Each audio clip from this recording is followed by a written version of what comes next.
বিগত 19 বছর বগুড়াবাসী উন্নয়ন থেকে বঞ্চিত ছিল।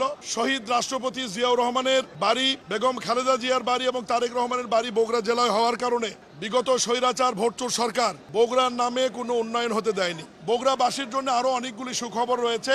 ইতিমধ্যেই বগুড়াবাসী জানে, এই সিটি কর্পোরেশন গঠন হওয়ার সাথে সাথে আমরা বগুড়াতে বগুড়া উন্নয়ন কর্তৃপক্ষ করতে যাচ্ছি। রাজুকে রাজুলে বগুড়া ওয়াসা হবে এবং বগুড়া এয়ারপোর্টটি ইতিমধ্যেই মোশাররফ এমপি সহ আমাদের সদরের সংসদ সদস্য বাদশা সাহেব সেখানে উপস্থিত ছিলেন। বিমানমন্ত্রী, প্রতিমন্ত্রী, বিমান বাহিনী প্রধান, সিভিল এভিয়েশনের চেয়ারম্যান, আমি সহ মাননীয় প্রধানমন্ত্রী উচ্চ পর্যায়ের একটি টিম বগুড়া পাঠিয়েছিলেন। বগুড়া যে বিমানবন্দর হচ্ছে, এটা বাংলাদেশের মধ্যে সবচাইতে উন্নত মানের এবং বহুমাত্রিক একটি বিমানবন্দর হচ্ছে এবং ইতিমধ্যেই বগুড়া বিমান বাহিনীর ট্রেনিং সেন্টারকে মাননীয় প্রধানমন্ত্রী প্রতিরক্ষা মন্ত্রী হিসাবে গত 15 দিন আগে উত্তরাঞ্চলের একমাত্র বিমান ঘাঁটি হিসেবে অনুমোদন করেছেন এবং বাংলাদেশে এই মুহূর্তে সবচাইতে দামি যুদ্ধ বিমান যেটি বাংলাদেশ বিমান বহরে সংযুক্ত হতে যাচ্ছে, সেই বিমানটি বগুড়া বিমান ঘাঁটিতে অবতরণ করবে এবং সেখানেই থাকবে ইনশাআল্লাহ। শেষ করি কথা, আপনি প্রশ্ন করবেন। এর বাইরেও ওখানে বিমান বাহিনীর পাইলটদের একটি ট্রেনিং সেন্টার হবে এবং ওই ট্রেনিং সেন্টারে বিমান বাহিনীর পাশাপাশি বগুড়া এবং আশেপাশে জেলার মেধাবী ছাত্র, যারা সাধারণ মানুষের সন্তান, মেয়ে এবং ছেলে, তারাও পাইলট হিসেবে ট্রেনিং নিয়ে বাংলাদেশ বিমান, ইউএস বাংলা সহ পৃথিবীর বিভিন্ন বেসরকারি বিমান কোম্পানিতে জব করতে পারবে।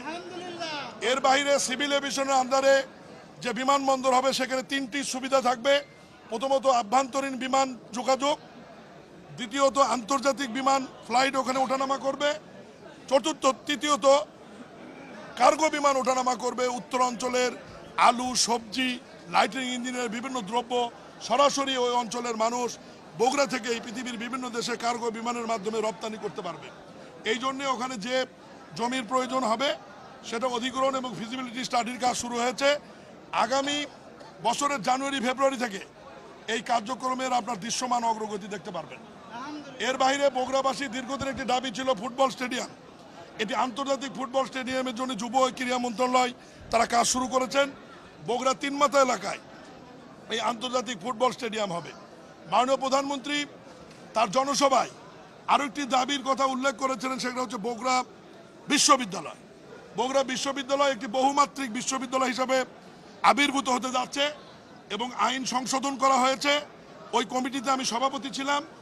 এখন বগুড়া বিশ্ববিদ্যালয়ের নাম হচ্ছে বগুড়া বিশ্ববিদ্যালয় এবং এই বিশ্ববিদ্যালয়ের মধ্যে কৃষি অনুষদ, চিকিৎসা অনুষদ, প্রকৌশল অনুষদ এবং দেশি বিদেশি যারা ডক্টরেট ডিগ্রি করতে আসবেন, পিএইচডি করার সুবিধা রেখে আমরা বগুড়া আইনটি পাশ করছি।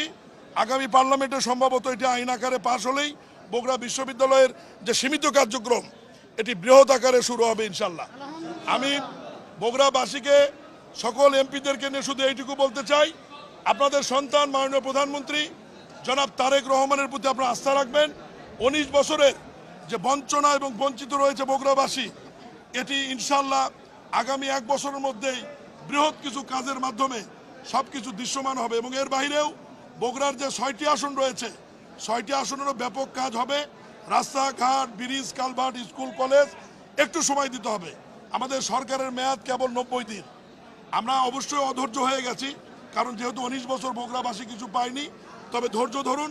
বগুড়ার যারা নির্বাচিত সংসদ সদস্য খুবই অ্যাক্টিভ, শুধু অ্যাক্টিভ না, তারা দিনরাত বিভিন্ন মন্ত্রণালয়ে তাদের নির্বাচনী এলাকার রাস্তাঘাট ডেভেলপমেন্ট নিয়ে দৌড়দৌড়ি করছে এবং নদী ভাঙ্গন নিয়ে কাজ করছেন। আমাদের গোলাম মোহাম্মদ সিরাজ এমপি মহোদয়, কাজী রফিক এমপি মহোদয় এবং মাননীয় প্রধানমন্ত্রী ওনাদেরকে কথা দিয়েছেন, সংসদে উত্থাপন করেছেন।